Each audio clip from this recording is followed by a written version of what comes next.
Buenos días con todos. Bienvenidos a este nuevo Sembrando Ideas organizado por el Decanato de Investigación, en el cual tocaremos uno de los ODS, que es el objetivo 9, Industria, Innovación e Infraestructura. En esta temática tenemos tres invitados el día de hoy. El doctor Jorge Luis Amaya, de FinCP SPOL, la máster Viviana Villavicencio, de Triple SPOL, y teníamos inicialmente invitado al doctor Guillermo Soriano. Lamentablemente tuvo una calamidad y no puede acompañarnos el día de hoy, pero nos acompaña el máster Rubén Hidalgo. Les explico un poco acerca de la temática de nuestro Sembrando Idea y cómo se va a desarrollar.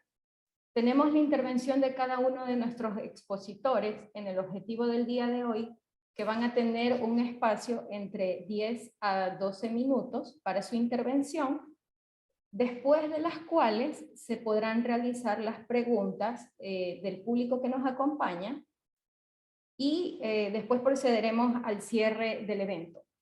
Cabe indicar que las preguntas serán realizadas a través del chat de Zoom y los micrófonos no se abrirán durante toda la sesión.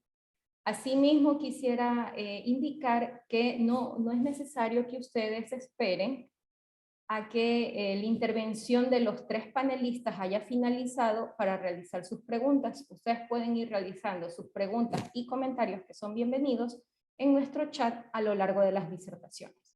Al final leeré las preguntas y comentarios para que los panelistas contesten. Ustedes pueden realizar preguntas dirigidas a cada uno de los panelistas o una pregunta que cualquiera de los tres pueda contestar. Bueno, ya les comenté el tema de los micrófonos apagados durante el evento. Las preguntas se hacen por el chat y cabe señalar que las opiniones vertidas por nuestros participantes el día de hoy son exclusivamente responsabilidad de quienes la emiten y no representa el pensamiento de SPOL necesariamente.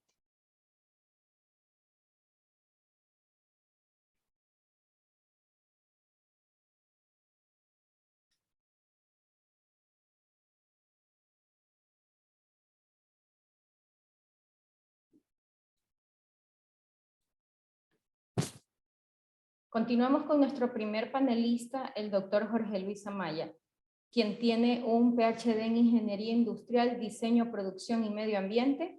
Las líneas de investigación científica en las que el doctor Amaya desarrolla su investigación es manufactura sostenible, economía, análisis del ciclo de vida y huella de carbono. También es director de un proyecto de investigación que se asignó los fondos en la convocatoria inédita de CENESID, el cual se titula Caracterización de los desechos domésticos urbanos en Guayaquil para la clasificación de los desechos plásticos y orgánicos y reutilización en la industria local. Damos paso al doctor Amaya para que nos comparta su disertación el día de hoy. Bienvenido, Jorge Luis. Buenos días, ¿me escuchan? Sí. Sí, ok, muchas gracias, ¿sí? Estoy procediendo a compartir pantalla, unos segundos, me confirman de que se compartió. Sí, la podemos observar. Ya, muchas gracias, ¿sí? Primeramente, muchas gracias a Decanato de Investigación por la invitación, ¿sí? Muchas gracias a Decanato de Investigación por la invitación a este evento, a este taller de Sembrando Ideas, ¿sí? Sobre todo en el ODS 9, Industria, Innovación e Infraestructura, que es tan importante, ¿sí? Sobre todo para la comunidad politécnica que hacemos manufactura sostenible, y lo importante que es, pues, ¿no? El día de hoy les voy a presentar rápidamente un artículo, ¿sí? Que publicamos ya hace algún tiempito, ¿sí? Que tiene como título Introducción a un modelo de economía circular de residuos domésticos de poliestireno expandido, en las siglas en inglés EPS, y un caso de estudio al respecto, ¿sí? Esto fue hecho en colaboración con profesores de la SPOL, Freddy Hervis y César Moreira, ¿sí? Doctores, profesores de la SPOL, también de FinCP, José Hidalgo de la Universidad de Guayaquil, estudiante doctoral también de la Universidad de Coruña, su tutor, Manuel Soto, y mi persona, pues que también soy su cotutor de tesis doctoral. ¿Ok? Entonces, bien, economía circular, residuos domésticos de poliestireno expandido y sobre todo industria, innovación e infraestructura. Entonces, ¿sí? Para realizar una pequeña introducción, nos situamos en la base de que existe un aumento de la población de la sociedad ecuatoriana. ¿Sí? ¿Qué quiere decir esto? Pues que se incrementa la generación de desechos, se incrementa la generación, el consumo de productos, y el consumo de productos va asociado precisamente a la generación de residuos, la generación de desechos, ¿verdad? Y esto implica pues también una mayor necesidad de espacios destinados a su disposición final, ¿sí? En nuestro caso local tenemos el relleno sanitario, ¿sí? Y en otras localidades pues tienen pues otras estrategias de disposición de sus desechos. ¿Ok? Entonces tenemos esta problemática, ¿sí? Que los desechos están en aumento, tenemos pues una necesidad de mayor espacio, ¿sí? Requerimos de más espacio.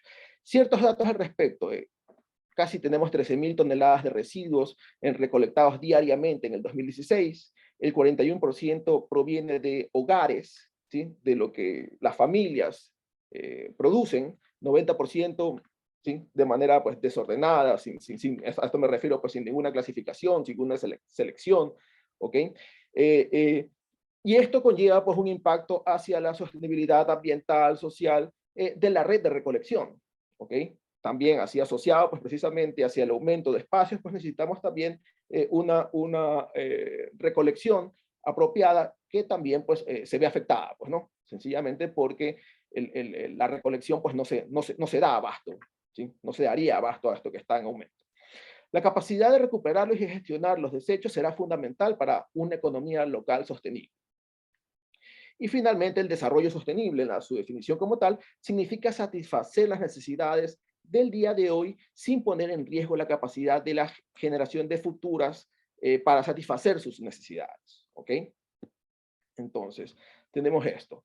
En cuanto a la clasificación, ¿sí? En cuanto a la clasificación de la generación de desechos, parte de este estudio que hicimos antes incluso, ¿sí? Nos situamos pues o comenzamos a contabilizar, ¿sí? Comenzamos a contabilizar, comenzamos precisamente mediante encuestas a determinar cuánto se ha generado. Existe estadística, sí, existe estadística, pero nosotros quisimos como investigadores pues también validar nuestra estadística, pues sí, y mediante encuesta pues a voluntarios se determinó pues lo que ustedes pueden ver en esta gráfica, ¿sí? Que un total del 75.15% de los desechos generados son orgánicos, 7.74% de los desechos domésticos son plásticos, estamos hablando de desechos domésticos, ¿sí? Vidrio 2.74, metales 1.23 y así podemos continuar, ¿ok? Teniendo pues como con gran importancia pues lo que es los desechos orgánicos como tal, y después en segundo lugar tenemos a los plásticos, ¿sí? Plásticos que si bien es cierto no es tan grande, pero ya comienza a verse pues de manera equitativa pues con los otros tipos de desechos. Y ya si lo apreciamos más adelante en números, en la siguiente, ¿sí? El consumo de plástico ha aumentado notablemente en las últimas décadas, ¿sí? Alcanzando actualmente alrededor de 350 millones de toneladas por año en el mundo, ¿sí? Entonces la eliminación de desechos plásticos conduce a contaminación sustancial en los ecosistemas terrestres, acuáticos, ¿sí? Si nos situamos o venimos al caso de estudio particular que tenemos, el poliestireno expandido representa un 6.26% de este 7.15%, ¿sí? De los residuos que logramos estimar, ¿sí? Gracias a las encuestas, ¿verdad?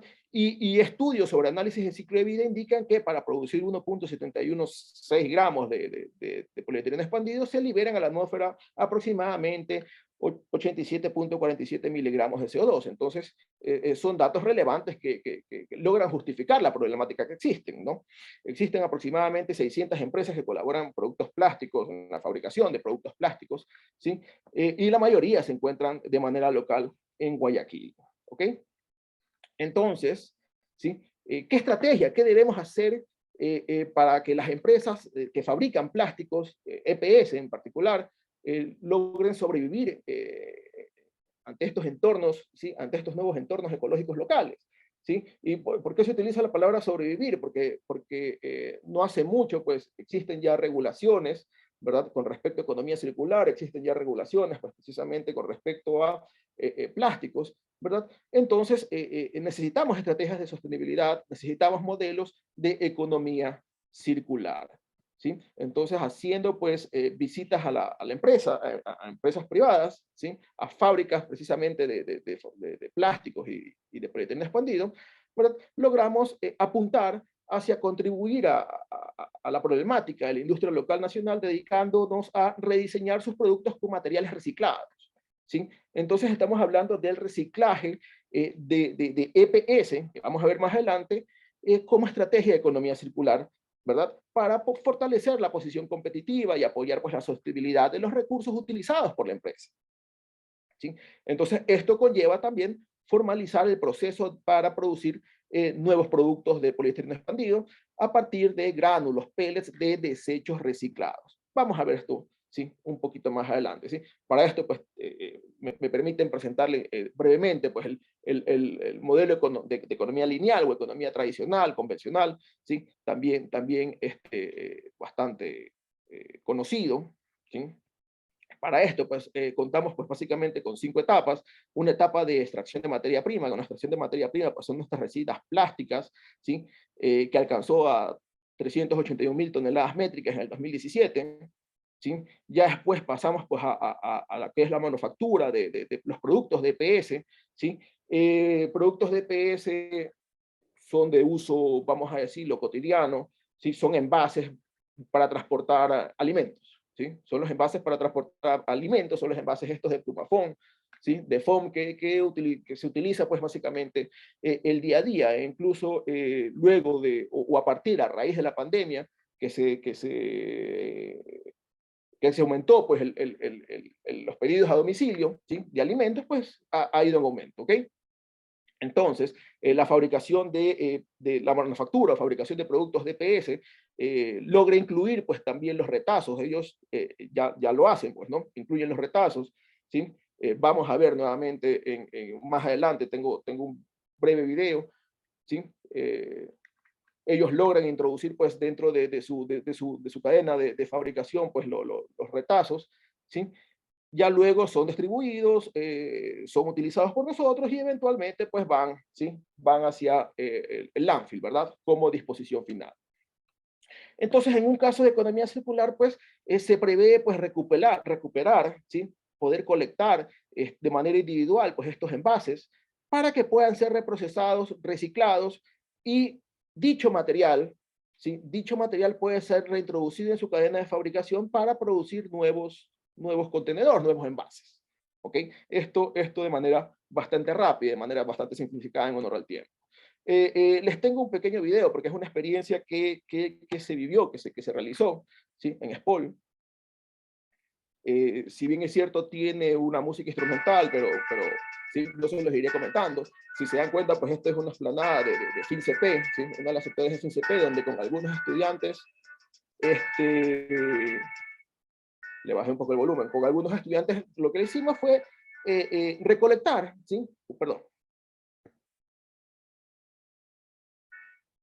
¿Sí? Lo que hicimos fue recolectar desechos de EPS y desechos orgánicos precisamente para otro ensayo, otro estudio aparte de este, ¿verdad?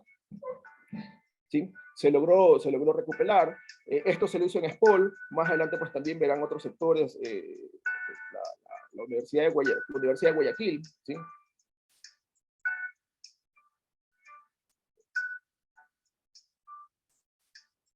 También se hizo, pues, precisamente la recolección, se hizo el pesado de cada una de las fundas, pues, precisamente para tener la estadística de cuántos kilos de PS se tenían, cuántos kilos de desechos orgánicos teníamos a disposición, ¿sí? Y eso fue llevado, ¿sí? Llevado a un sitio para su almacenamiento respectivo. Ya vamos a ver, estamos cerca.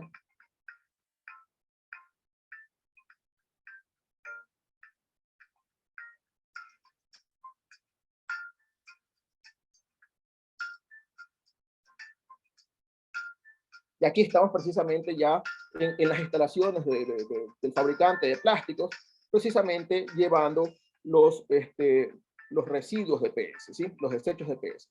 Nuevamente, estos son desechos de PS que han sido utilizados. Aquí ya estamos precisamente pasando por un proceso de prelavado, ¿sí? Cada uno de los envases son prelavados, ¿sí? Se utiliza pues ciertos elementos como detergentes, ¿sí? Desengrasantes, precisamente para eliminar restos de aceites en los cuales se ha cocinado, ¿verdad? ¿Sí? Y pasan un proceso de lavado. Esto fue precisamente el primer ensayo al respecto. Por eso pues pueden ver que es de manera artesanal, hasta cierto punto, pues, ¿no? Se utilizó pues una lavadora convencional, aquí en este caso una secadora, ¿sí? Y estábamos limitados pues precisamente a tipos de espacios, tiempos. Aquí ya en cambio ya pasamos a una línea industrial donde se va a triturar, ¿verdad? Se selecciona y se los logra triturar, ¿sí? Y eso pasa pues a un proceso de extrusión y se logra pelletizar, ¿sí? Se logra pelletizar y obtener pellets, ¿sí? Y obtener pellets, pellets de EPS para después obtener los rollos de láminas de poliestireno expandido y finalmente poder obtener un envase, ¿sí? Un envase de comida. Este caso pues es el de 5%, ¿ok? Este es el video de lo que sí. Entonces bien, lo más demorado creo que ya pasamos, ¿sí? Ya de ahí pues pasamos al caso de estudio que se dividió en dos partes. Primero lograr reciclar, ¿sí? Reciclar pues los envases, y para eso pues se utilizó pues un proceso, ¿sí? Que se indica en esta diapositiva: prelavado, selección, segregación, selección pues por colores, ¿verdad? Si el envase está muy dañado, pues, o muy sucio, muy contaminado, es la palabra técnica, ese se lo separa, pues, ¿no? De ahí pasa por un proceso de lavado, de secado, ¿sí? Luego pasa a una molienda, a una extrusión, y finalmente, pues, se lo pelletiza, pues, ¿no? Y logramos obtener esto que tengo en este momento conmigo, pues, ¿no? Son pellets, ¿sí? Son pellets de material de EPS, poliestireno expandido, de los desechos, ¿sí? De los residuos domiciliarios. Ya después viene pues precisamente la segunda parte del caso de estudio, que es lograr hacer pasar estos pellets mezclados con material virgen, pues, ¿no? Mezclados con material virgen en la cadena de procesos, pues, ¿no? Entonces tenemos pues lo que es el reciclaje, los pellets de material reciclado, tenemos los pellets de material reprocesado y tenemos pues también los pellets vírgenes para poderlo pasar por la cadena de proceso y obtener los rollos, ¿sí? Obtener los rollos de láminas precisamente de EPS, de poliéster expandido, y luego pues pasa pues a un termoformado y cortado y obtener lo que ustedes pues pueden ver, ¿sí? Yo tengo aquí conmigo también un envase, ¿sí?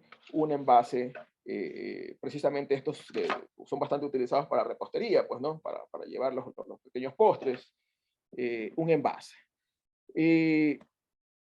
¿Resultados relevantes con respecto a esto? Pues bueno, se hicieron varios ensayos, se hicieron pues precisamente ensayos en cuanto a su peso y en cuanto a su resistencia, ¿sí? Se lo hizo pues precisamente para lo que los EPS con mezcla normal, los envases con mezcla normal, los envases con una reformulación en transición, porque estos rollos pues que ustedes logran apreciar aquí, pues no es que vienen...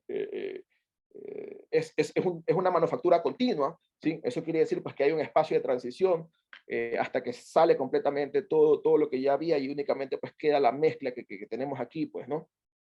¿Sí? Y también pues lo comparamos con la mezcla reformulada post consumo, pues, ¿no?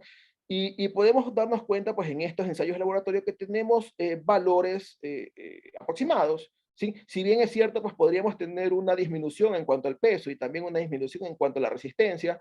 Esto al final del día, pues es como una receta, pues, ¿no? ¿Sí? Ya la industria tiene que ver verdaderamente hasta qué porcentaje de resina reciclada, pues les acepta el proceso para no obtener, pues, una disminución muy grande en su resistencia, ¿sí? Asimismo, pues se hizo ensayos de microorganismos, ¿sí? No había microorganismos presentes pues, en el nuevo envase, ¿sí? El envase completamente reciclado. no había microorganismos, y también se hizo ensayos de transición, perdón, ensayos de migración. Los ensayos de migración corresponden a la posibilidad o la posibilidad de que algún tipo de plásticos vaya y contamine los alimentos que se proceden aquí, y si bien es cierto, existen ciertas diferencias, pero estarían dentro de lo que aceptan las normas, ¿sí? Estarían dentro de lo que aceptan las normas. Entonces bien, ¿no? Para ir continuando, ciertos resultados relevantes también, ¿sí? El reprocesamiento de residuos significa, o primero esto es posible, pues, ¿no? Primero es posible, técnicamente es posible recuperar envases utilizados, ¿verdad? Pasarlos por un proceso por un reproceso, ¿sí? Pasarlos por un reproceso y volver a obtener estos envases, pues, ¿no? Dicho reprocesamiento, pues, implica, pues, otros impactos también, como el uso de energía. Esto quiere decir de que necesitamos ampliar el alcance del análisis de los impactos ambientales, pues, ¿no? ¿Sí? También de los impactos económicos. De hecho, sería, pues, también importante realizar un análisis del ciclo de vida de los impactos de reprocesamiento versus vertedero. Eso lo estamos haciendo en este momento, pues, ¿no? También se deben realizar más ensayos para disminuir los valores de diferencia entre peso y resistencia, y también se debe reprocesar y obtener resina post-consumo a medida que hacer ensayos con respecto a la resina, porque como lo podemos observar pues también en las tablas, esto podría ir degradando las propiedades de los materiales, pues, ¿no? Esto quiere decir hasta cuántas veces yo puedo reprocesar una resina, ¿sí? Cuántas veces yo puedo volver a repasar pues el material que yo voy recuperando a lo largo pues de toda la cadena, pues, ¿no? Esos son más ensayos que se necesitan hacer. Conclusiones, pues bueno, lo que les decía, se ha propuesto un escenario de modelo de economía circular, ¿sí? Modelo que es técnicamente factible. Los beneficios derivados de la implementación de la economía circular se deben a la reducción, o se deberán a la reducción, pues precisamente del consumo de recursos naturales, ¿sí? Ya es más materia, ¿sí? Es mucho más material que va quedando en la cadena y que logramos recuperar, ¿sí? Y no necesariamente vamos a hacer pues una extracción de material virgen, pues, ¿no? Se ha dejado claro que el reprocesamiento de residuos de EPS para formar nuevos pellets, nuevos gránulos de resina, es posible, y que la mezcla de gránulos vírgenes y reutilizados para crear nuevos productos de alta calidad es importante, ¿sí? Y finalmente también es importante en realizar más investigación en manufactura sostenible, que es básicamente lo que estamos haciendo, y economía circular para que las empresas pues conozcan un poco más el tema, puedan hacer una mayor innovación en sus cadenas, y todos pues podamos ser beneficiarios de este tipo de estrategias. Eso es lo que tengo para ustedes el día de hoy. Mis disculpas si me pasé el tiempo. Muchas gracias, Jorge Luis, por su intervención. Y sí, les pediría a los participantes que por favor tomen el tema del tiempo en consideración. Muchas gracias por compartir la experiencia que ha tenido en el tema de reciclaje con sus alumnos. La siguiente panelista que tenemos el día de hoy es la máster Viviana Villavicencio,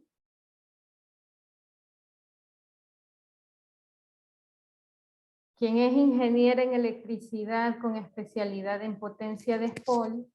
Se define como creativa y apasionada por resolver problemas concernientes a la accesibilidad en energía eléctrica. Tiene un máster en ingeniería eléctrica con enfoque en sistemas de energía de Villanova University. Tiene 1 año de experiencia en la industria nacional y extranjera, 4 años de experiencia como técnico docente en SPOL. Actualmente estudiante del programa de doctorado de Ingeniería Eléctrica en Villanova University. Sus intereses de investigación son los microredes, electrónica de potencia, operación y estabilidad de sistemas de potencia y protecciones de sistema de potencia. Ha formado parte del voluntariado de IEEE desde el 2012. Bienvenida, Viviana, a nuestro Sembrando Ideas. Hola, muy buenos días con todos. Muchísimas gracias, Carla. Voy a compartir pantalla para poder comenzar con la presentación. Quería primero agradecer por este espacio que nos permite compartir los diferentes proyectos que se están llevando a cabo, ya sea como parte de investigación o aplicación de las investigaciones que se están haciendo, y a su vez las colaboraciones que se están teniendo dentro de SPOL. Entonces, déjenme un momentito compartir pantalla.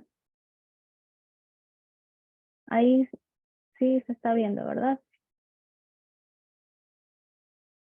Sí, ya se observa su pantalla, Viviana. Ok. Listo.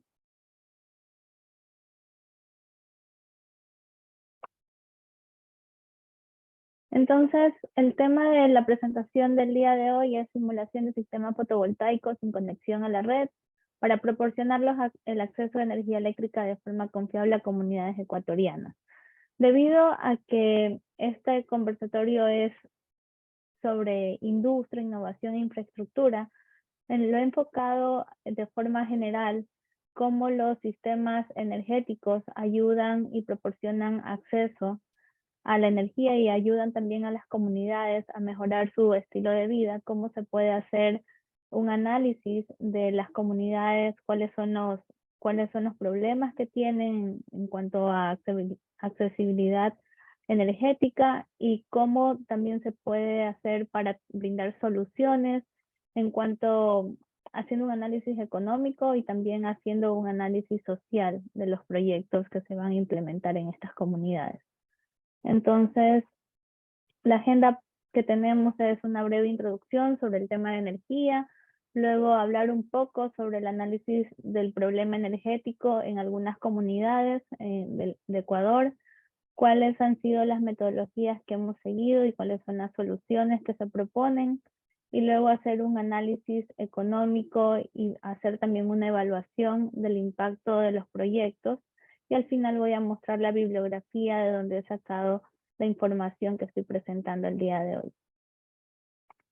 Entonces, como introducción, me gustaría comenzar de que debemos de tomar en consideración que el acceso a la energía, el generar energía eléctrica, energía en general, es una causa del cambio climático. Como podemos ver en la figura número 1, podemos ver que representa el 73.2%, ¿verdad?, de las emisiones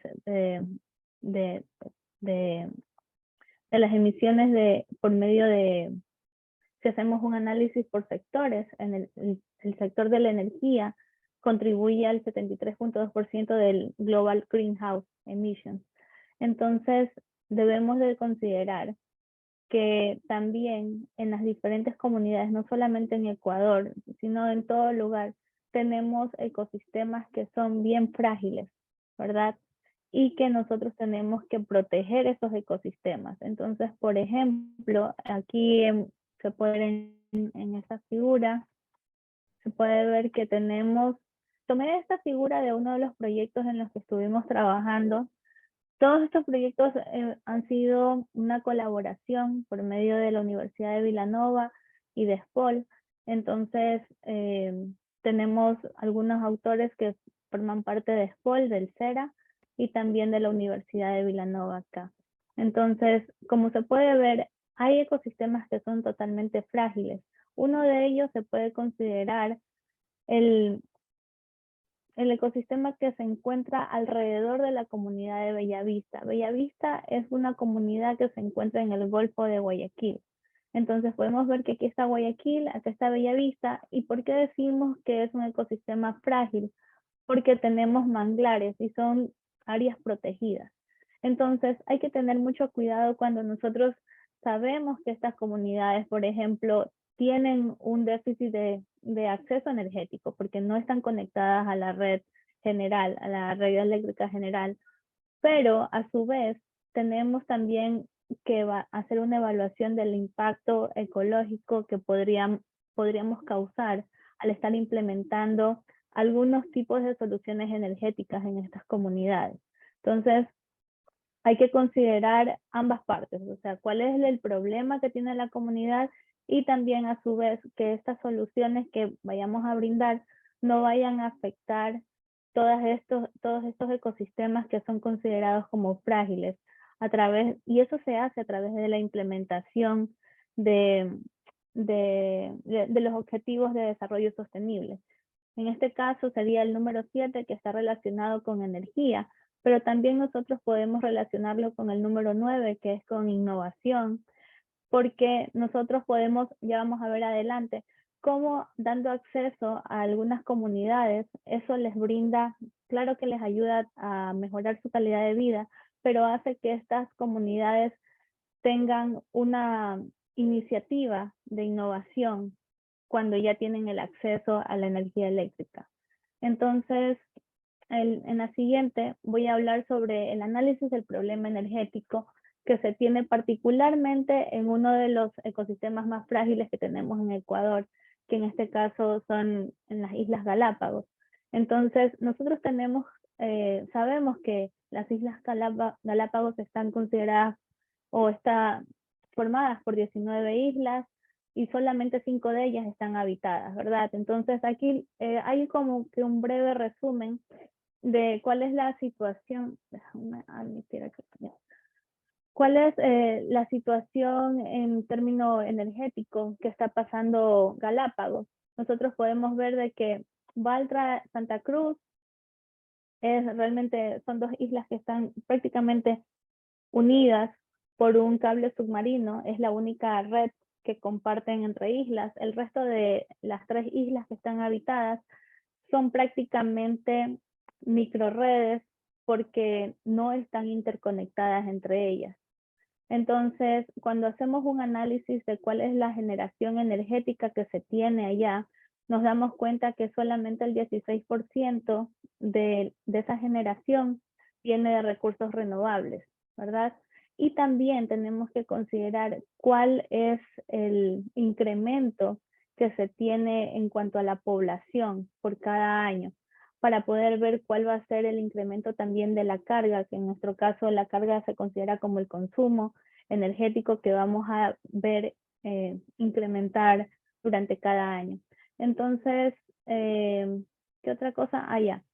Podemos observar que prácticamente en Galápagos al menos tenemos las termoeléctricas, y eso significa que las termoeléctricas están a base de su recurso es el diésel. Entonces, eso conlleva transportar el diésel desde la parte continental hacia la isla, y también costo económico.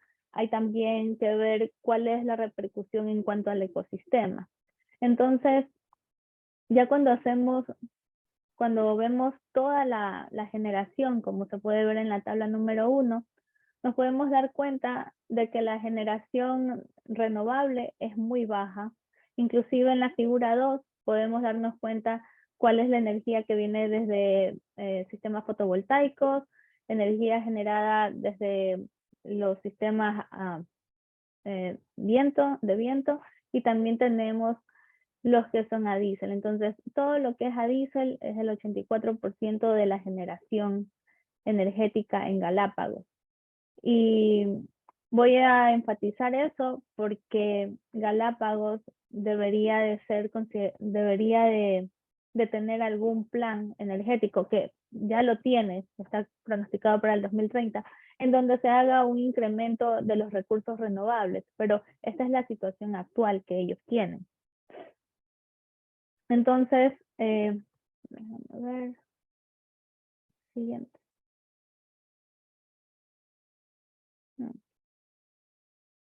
Entonces, cuando nosotros estamos haciendo un análisis de alguna comunidad, cuando queremos revisar cuál es la problemática de la comunidad para poder brindar alguna solución, lo que tenemos que revisar es cuál es el problema de la comunidad, cuál es su estilo de vida. Eso significa que el estilo de vida se va a ver reflejado en el tipo de consumo energético que ellos vayan a tener si nosotros les brindamos el acceso a la electricidad, ¿verdad? Entonces, eso significa que nosotros, haciendo una evaluación social de cuáles son las diferentes los diferentes comportamientos dentro de la comunidad, nosotros podemos hacer un pronóstico de cuál va a ser el consumo energético en cada una de las comunidades, y además tenemos que nosotros crear lo que se llama un perfil de carga, en donde vamos a tener por cada, ya sea 15 minutos o por cada hora, dependiendo cómo lo hagamos, vamos a ver cuál va a ser el consumo de potencia en cada uno de esos momentos para luego ver cuál va a ser el consumo energético a lo largo del día. Entonces, luego que se tiene eso y se tiene claro cuál va a ser el comportamiento de la carga o del consumo, nosotros debemos considerar si vamos a implementar sistemas renovables, cuál es el clima, cuál es el dato meteorológico que tenemos nosotros acceso para esa comunidad. Eso significa que necesitamos datos de temperatura, cuál es la velocidad del viento, cuál es, si vamos a implementar sistemas fotovoltaicos, necesitamos saber cuál es el valor de la irradiancia. Entonces, todos esos parámetros nosotros debemos de considerar antes de poder implementar un sistema, una solución para la comunidad. Verificar si tenemos acceso a esos datos por medio de alguna página que tenga un histórico de al menos 10 años para poder ver y comparar cuál vendría a ser los datos a futuro y hacer un pronóstico también en temas del clima, cuáles van a ser la irradiancia, cuál va a ser la temperatura y la velocidad del viento en el caso que se esté considerando también implementar un sistema híbrido como una solución. Ahora, luego de eso, nosotros debemos de ver cuáles son los diferentes escenarios que nosotros vamos a brindarle a la comunidad. Esto depende muchísimo de cuál es la situación actual que ellos tienen. Hay comunidades que no tienen acceso 24 horas porque no están conectados a la red, pero ellos ya tienen su propio sistema instalado, su sistema eléctrico, en donde en su mayoría o tienen un sistema generalizado, en donde tienen un solo generador y ese generador provee energía a toda la comunidad durante el día. O también hay casos en las comunidades en donde pequeños grupos entre casas están conectados a un solo generador. Entonces, hay diferentes escenarios de acuerdo a la comunidad que nosotros estemos trabajando y esos escenarios deben de ser visualizados por medio de diferentes configuraciones. Entonces, como un ejemplo, podemos ver en la figura 2, esta figura fue sacada de uno de los papers que están en las referencias al final de esta presentación, en donde ustedes pueden ver que en ese paper lo que se hizo fue, este es el caso de Bellavista, sí.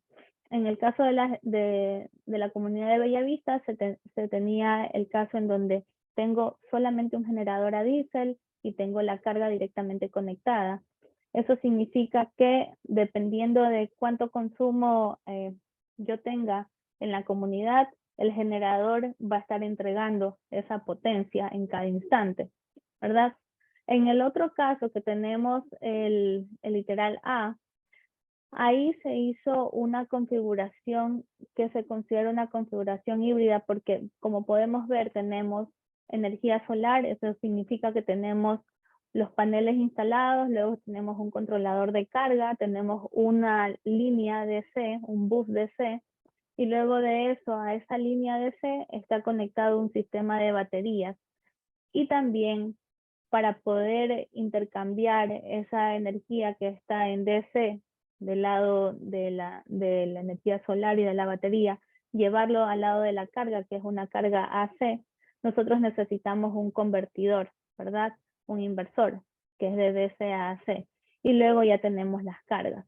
Entonces, como se puede ver ahí, esas son dos configuraciones generales. Normalmente son las configuraciones más usadas que se tienen en sistemas de microredes, que tenemos una carga, podemos considerar la carga conectada a un solo punto, pero también hay otras comunidades en donde nosotros tenemos muchas más barras, muchos más buses, y eso significa que tenemos que hacer el flujo de carga para las diferentes barras y ver también el análisis de estabilidad que se podría que se podría generar ahí, porque si tenemos un sistema de baterías, si tenemos un sistema solar y tenemos quizá también conectado un generador simplemente para dar respaldo a esa generación, nosotros tenemos que considerar cuál va a ser también la estabilidad del sistema para que sea totalmente confiable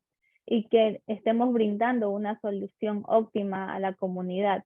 No que simplemente podemos hacer una configuración muy bonita que podría estar brindándoles 24 horas, 7 días electricidad, pero a lo largo del tiempo va a fallar. Entonces hay que hacer un análisis de estabilidad en cuanto a microredes para poder estar seguros de que todos los componentes de generación o de almacenamiento, como en el caso de las baterías, están trabajando acorde a los parámetros que establecen los estándares de las microredes. Entonces, bueno, luego de eso, cuando ya tenemos claro qué tipo de configuración son las opcionales para poder brindar una solución a la comunidad, nosotros tenemos que ver cuáles son los componentes de cada una de esas soluciones. Entonces, en términos general, podemos ver en la tabla número 7, podemos ver que simplemente ponemos los costos individuales de cada uno de los componentes de un sistema y entonces sacamos un costo de instalación, que es lo que se llamaría el costo de instalar ese nuevo sistema en la comunidad. Sin embargo, nosotros también sería bueno hacer una evaluación del impacto de nuestro proyecto. Entonces, aquí les he puesto 3 tablas, que es la tabla 3, la tabla 2, 3 y 4. Entonces, comenzando desde la tabla 2, nosotros vemos que estamos poniendo todos los inputs que tenía el proyecto y a la final tenemos outputs. Entonces, estas tablas vienen de un proyecto que hicimos en una comunidad llamada Cerritos, y en esa comunidad nosotros teníamos algunos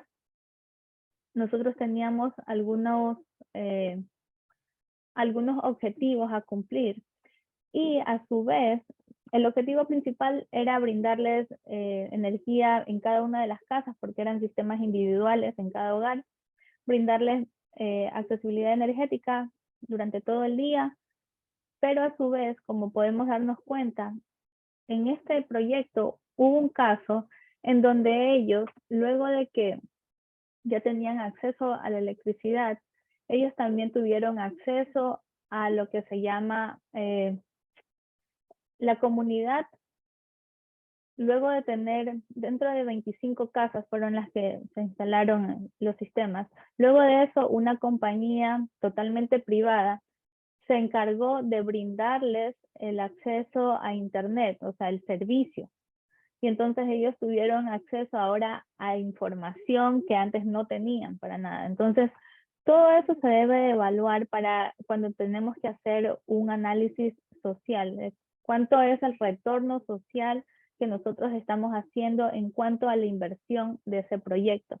Entonces, podemos ver aquí, en forma general, que el retorno fue de 1.21, considerando simplemente los objetivos que se pudieron visualizar al finalizar el proyecto, porque puede que se hayan agregado muchos más no objetivos, sino muchas más situaciones dentro de la comunidad que podríamos visualizar como algo positivo que entregó el proyecto. Pero en nuestro caso, como simplemente lo hicimos luego de un año que ya estuvo instalado el proyecto, estas fueron todas las ganancias que se tuvo después del proyecto y se puede ver que fue de 1.21. Eso significa que por cada dólar que se invirtió en el proyecto, se estaba recuperando 1.21 dólares a lo largo de 5 años. Entonces, eso es lo que tenía para la presentación. Esta es la bibliografía de los papers de donde saqué esta información, si están interesados. Como pueden ver, hay bastante colaboración con SPOL, principalmente con el CERA. Y bueno, también está Rubén, que es el próximo presentador, forma parte de los autores de estos papers. Entonces, hasta ahí, ¿alguna pregunta? Gracias por la atención. Voy a dejar. Muchas gracias, Viviana, por tu participación. Recordarle a los asistentes que las preguntas las pueden ir realizando a través del chat. Y cuando se acabe la participación de nuestros expositores, vamos a proceder a revisarlas y contestarlas. A continuación, tenemos a nuestro próximo expositor,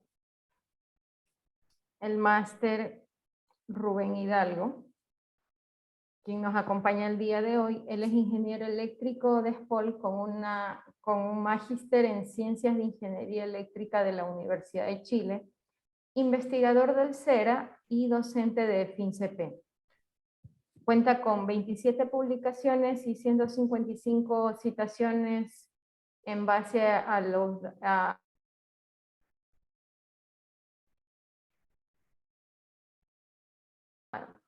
desde el 2017, ha participado en proyectos en comunidades aisladas del Golfo de Guayaquil con fondos internacionales para el mejoramiento de la calidad de vida de sus pobladores.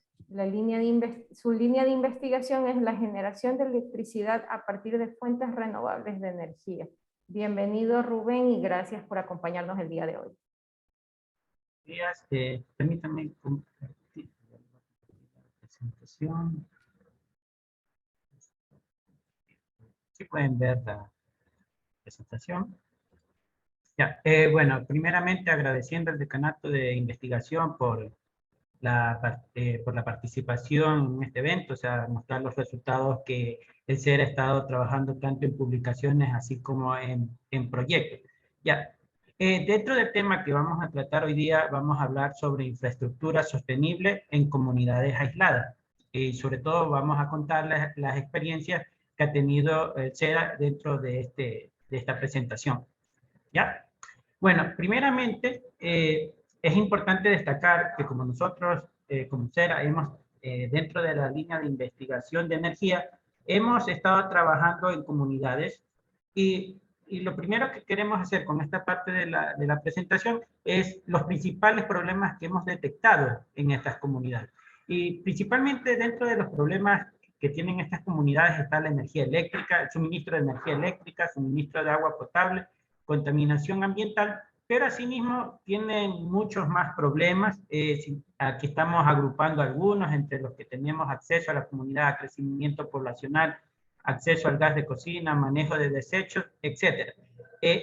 Estas fotografías que ven aquí son realidades que existen en estas comunidades, donde principalmente el problema es que tienen escasez del agua, o sea, cosa que incluso aquí en las ciudades tenemos a veces problemas de eso. Ellos no cuentan con este recurso, tienen falta de energía eléctrica y también tienen problemas con la calidad de energía eléctrica en las comunidades que cuentan de alguna manera con este servicio.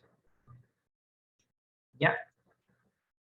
Bueno, dentro de los problemas que vamos a abarcar aquí en esta presentación, tenemos la electricidad, el agua potable y la contaminación.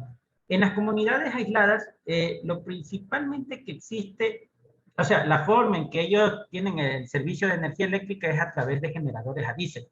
Entonces, como ustedes se pueden dar cuenta, si utilizan un generador a diésel, es contaminación. Y asimismo, hay problemas relacionados debido al traslado del combustible a esos sitios aislados, así como los precios en los que un galón de diésel puede ser vendido en estos lugares.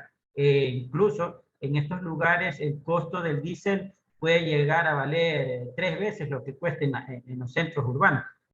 Entonces, y también la parte ambiental de que en el traslado del diésel, o sea, sobre todo en comunidades en las que se puede acceder en bote, o sea, el peligro de que derrames de combustible que puedan contaminar sistemas frágiles de la naturaleza. Entonces, aquí mostramos, o sea, la combustión de los generadores, cómo es el traslado por lo común en comunidades que se entra en bote o lancha motor, digamos, llevan de esta manera el combustible, ¿ya? Y En la parte de agua potable, muchas veces en estas localidades aisladas, el agua es obtenida a través de pozos, donde, o sea, mucha gente conoce aquí, muchas veces el agua de estos pozos está muy contaminada, por lo cual, o sea, los pobladores están expuestos a enfermedades, o sea, en el día a día, ¿ya? Entonces, primero dando esta introducción de la realidad que viven muchas comunidades, sobre todo aquí en el Ecuador, viene el concepto de infraestructura sostenible. Este concepto tiene muchas, se lo puede decir de muchas maneras, pero dentro del concepto que nosotros podríamos aplicar de acuerdo al término indicado por el Banco Interamericano de Desarrollo, infraestructura sostenible se refiere a proyectos de infraestructura que son planificados, diseñados, construidos, operados y desmantelados de manera que garanticen la sostenibilidad económica y financiera, social, ambiental, incluida la resiliencia climática e institucional durante todo ciclo de vida del proyecto. Entonces, teniendo este concepto, el CERA como centro, enfocado a este concepto de aquí para las comunidades aisladas, tenemos dos líneas de investigación enfocadas en infraestructura sostenible. En comunidades aisladas, que es la generación de electricidad con fuentes renovables de energía, pero para alimentar los requerimientos de energía de una comunidad, asimismo como energía renovable para alimentar plantas de tratamiento de agua. Porque la planta de tratamiento de agua es una infraestructura que consume demasiada energía, por lo cual lo vemos como una segunda clasificación. Entonces tenemos dos líneas de investigación que estamos trabajando aquí. Ya. Entonces, dentro de esta generación de electricidad a partir de energías renovables, nosotros trabajamos en la prefactibilidad de microredes.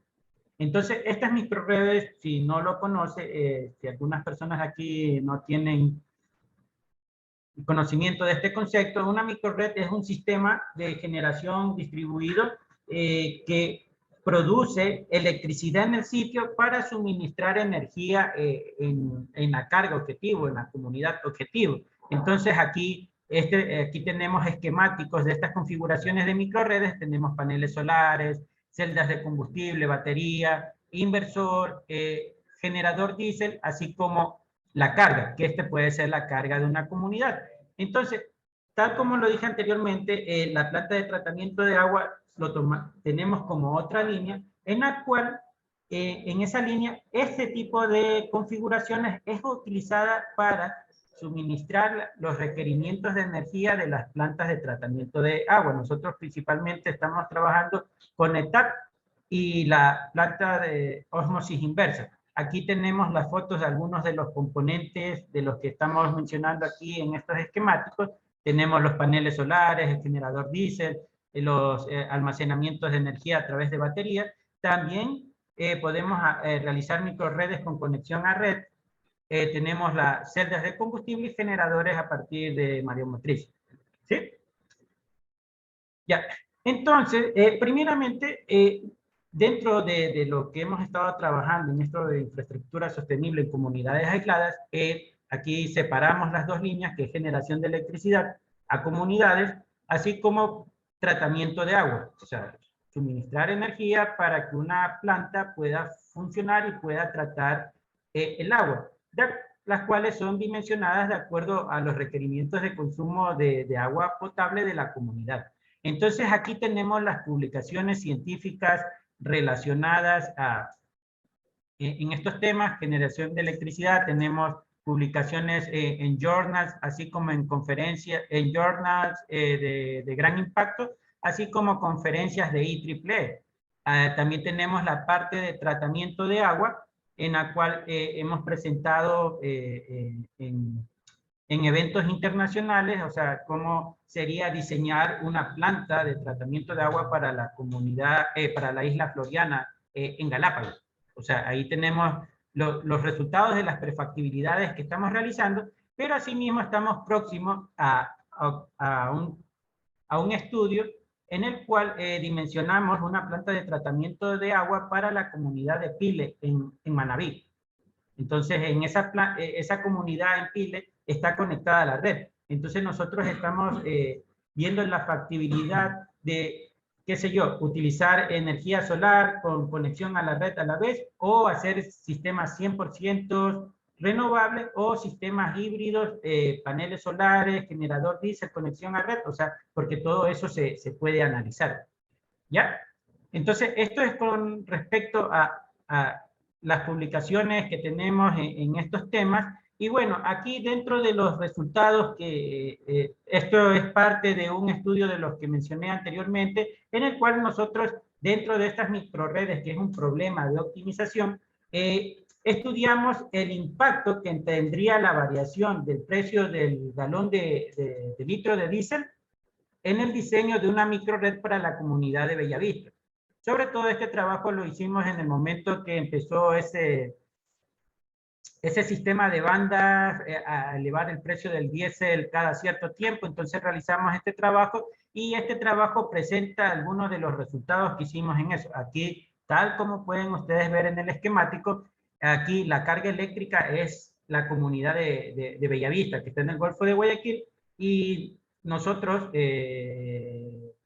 tanto SPOL como Vilanova, que hemos trabajado en estos proyectos, hicimos el levantamiento de información de la comunidad y pudimos dimensionar estos sistemas. ¿Ya?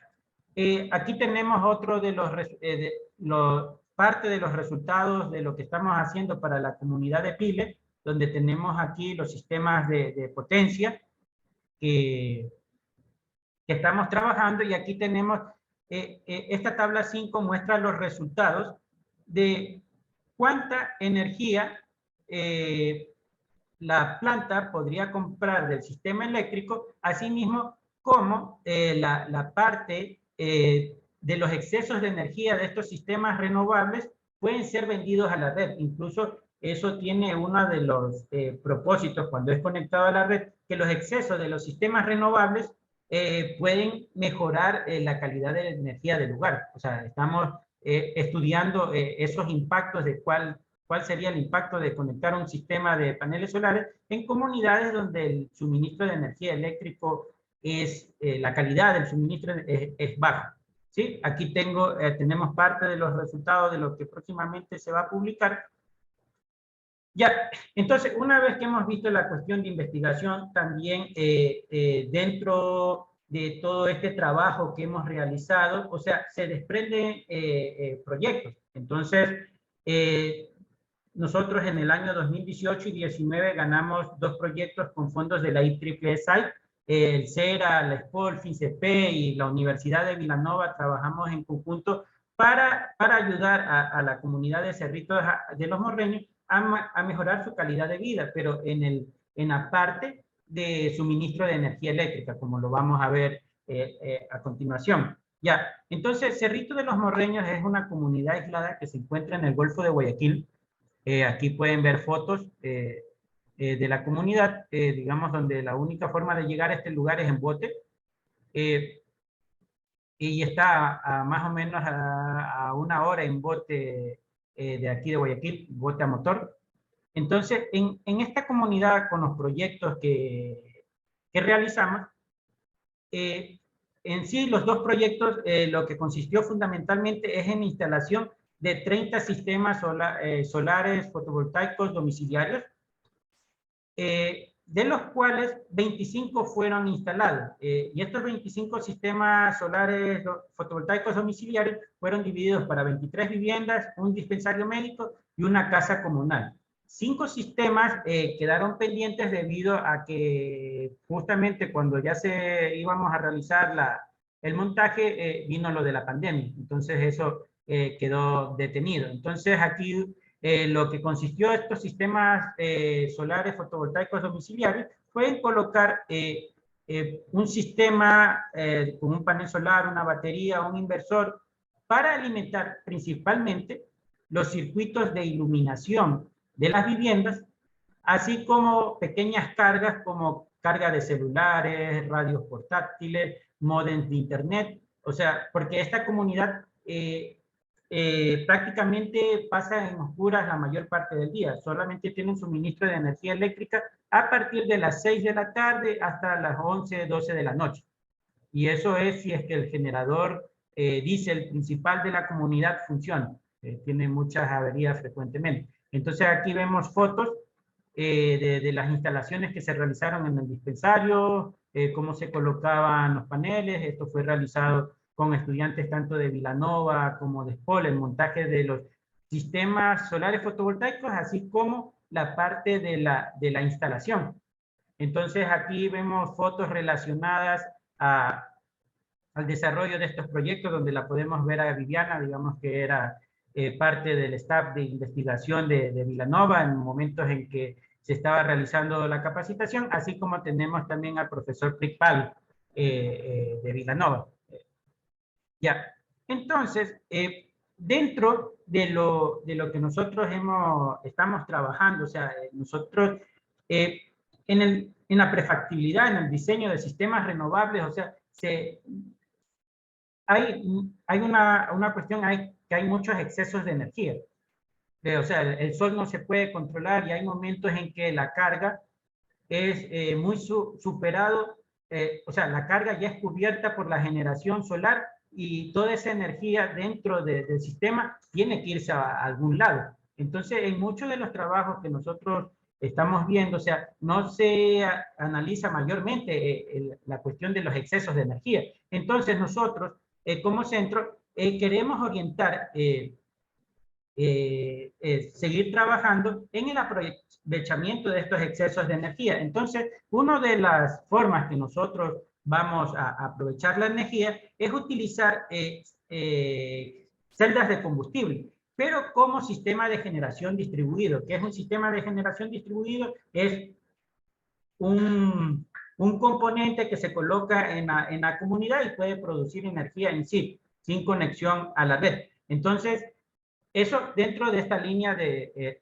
estructuras sostenibles, porque también dentro del CERA también hay otro grupo de investigación que está trabajando en la parte del mejoramiento de los componentes de las celdas de combustible. Entonces, esos componentes nosotros estaremos utilizando para las próximas configuraciones que vayamos a analizar. Y bueno, aquí esto es parte de lo que ahorita estamos trabajando, digamos, de todo lo que hemos hecho en la prefactibilidad, diseño de optimización de sistemas renovables para comunidades y para plantas de tratamiento de agua. Nosotros vamos a agregar este componente de celda de combustible como sistema de generación de distribuido para incluso tratar, ver la factibilidad de que se pueda reducir el tamaño de los sistemas solares, así como el tamaño de los sistemas de almacenamiento de energía, porque en estos sistemas de generación el componente batería es el más costoso. Entonces tenemos que ver esa factibilidad y también darle opción a las comunidades de que esos excesos de energía de estos sistemas puedan ser aprovechados para el desarrollo de emprendimientos y puedan poner pequeñas, qué sé yo, fábricas. O sea, todo eso es lo que estamos estudiando para la parte de futuro. Sí, gracias por su atención y siento mucho haberme alargado un poquito del tiempo. Sí. Muchas gracias, Rubén, por su participación. A continuación vamos a realizar la ronda de preguntas por parte de las personas que nos acompañan el día de hoy.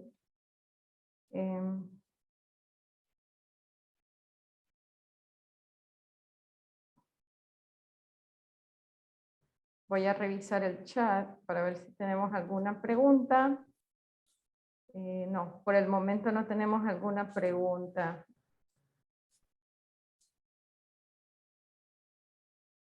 Alguien está tratando de conectar el audio. O no sé si tal vez quisieran que aperturemos los audios para las preguntas que quieren hacer. Tal vez si levantan las manos podemos aperturarles el audio para las consultas.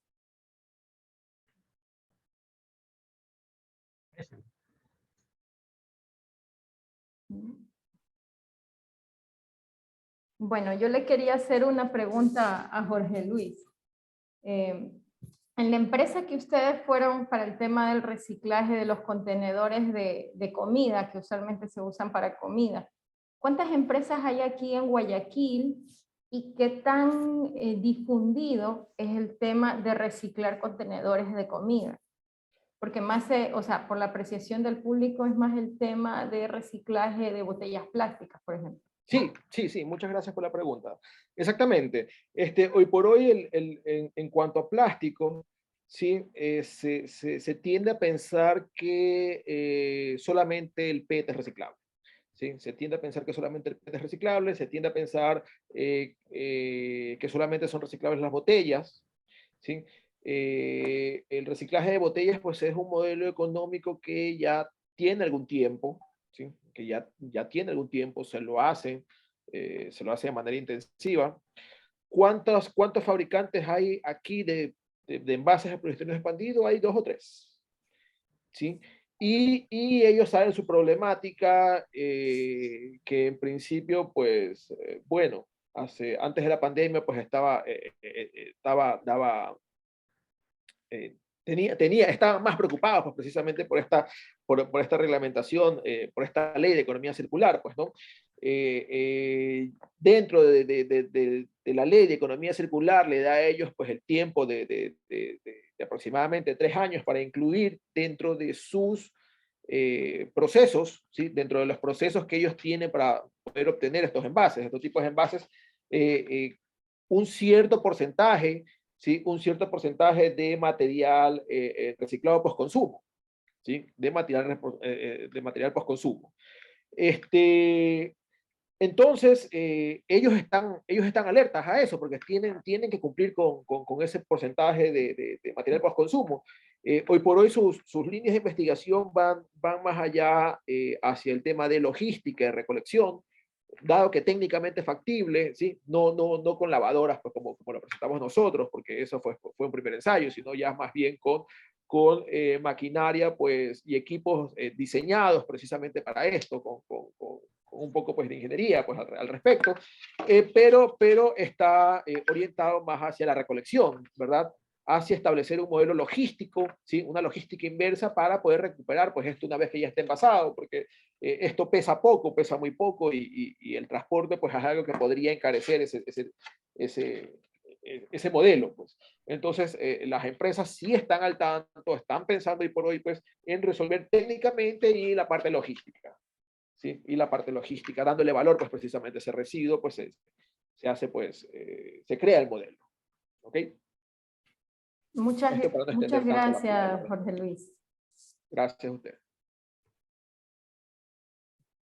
Tengo otra pregunta para Rubén. Rita, hay una pregunta en el chat. Buenos días. En el chat. Ah, ya, gracias. A ver, acaban de escribir. Nos preguntan, bueno, nos dicen, gracias por la presentación. Para Rubén, ¿qué tan factible sería utilizar los excesos de los sistemas renovables para la aplicación de Power to Heat, aplicaciones de aire acondicionado, en dichas comunidades aisladas? ¿Habría alguna restricción considerando las características de la comunidad? O sea, esos excesos de energía de los sistemas, o sea, se los puede almacenar en baterías adicionales, otros sistemas de almacenamientos auxiliares. O sea, existe la tecnología para hacer eso. Entonces, cualquier cosa que funcione con electricidad, si es un sistema que consume energía, o sea, puede ser utilizado, pero claro, siempre con la, o sea, dependiendo del tamaño del sistema, o sea, sabremos cuánta energía podemos disponer y cuánta energía, o sea, cuánto tiempo podría ese sistema estar encendido. O sea, no estoy muy al tanto de la aplicación que está mencionando, pero, o sea, la energía se puede almacenar y se puede, en sistemas auxiliares, y se podría utilizar. Sí. Muchas gracias, Rubén. No sé si hay alguna otra pregunta dentro de las personas del chat. Yo quisiera hacerle una pregunta a Rubén y es la siguiente. ¿Qué hace la comunidad cuando se les daña el generador? ¿Qué hacen en esos días y o sea, cuál es la reacción que ellos tienen y qué tan fácil para ellos es solucionarlo? Bueno, de este tema también está tanto Viviana, o sea, si me equivoco, ella me puede corregir porque hemos trabajado Vilanova, Cera en el desarrollo de estos proyectos, pero, o sea, se quedan sin energía, se apagó el generador y ellos están en oscuridad total, están incomunicados del mundo. Por eso, el proyecto que llevamos allá ha ayudado bastante a esta comunidad porque al menos tienen iluminación para realizar sus actividades básicas, como, qué sé yo, estas comunidades del Golfo de Guayaquil son pescadores y ellos tienen que salir en las madrugadas, en horas de la madrugada. Entonces, si no tienen energía eléctrica, es como, o sea, pueden pasar tantas cosas. Entonces, los sistemas fotovoltaicos, aunque son pequeños, o sea, sí les ayuda mucho, digamos, al menos en desarrollar actividades básicas, como la iluminación, la comunicación, porque igual con los modems de internet que han sido instalados en la comunidad ahora, o sea, tienen energía eléctrica, tienen cobertura de señal, ellos se pueden comunicar, incluso si ellos llegaran a tener algún accidente en la madrugada y no tuvieran este respaldo de energía, o sea, o sea, una persona se podría morir, pero con la comunicación pueden llamar a una canoa desde Guayaquil que los vaya a recoger y sacarlos rápido de la localidad. Entonces, se quedan sin generador, se quedan totalmente sin energía. Ok. Tal. Y bueno, no sé si tal vez Viviana nos puede ayudar con esta consulta. No sé si les dieron ese tipo de información en el proyecto. Si cuando sucede esto, ¿cuántos días puede tomar que ese generador vuelva a funcionar? Ellos sí nos comentaron lo que había sucedido justamente hace un par de años, antes de que nosotros fuéramos allá. Nosotros fuimos en el año 2018 por primera vez. Entonces, el generador que estaba instalado era relativamente nuevo. Y fue porque el anterior generador dejó de funcionar.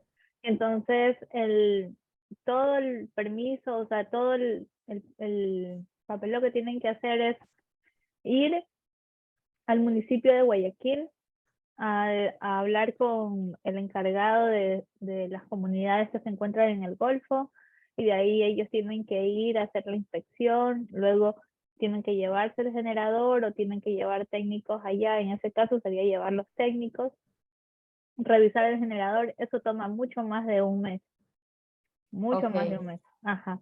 Entonces, por eso era súper necesario que ellos tengan alguna otra forma de poder al menos tener iluminación en las casas, porque normalmente el generador funciona de 6 de la tarde a 11 de la noche o 12 de la noche.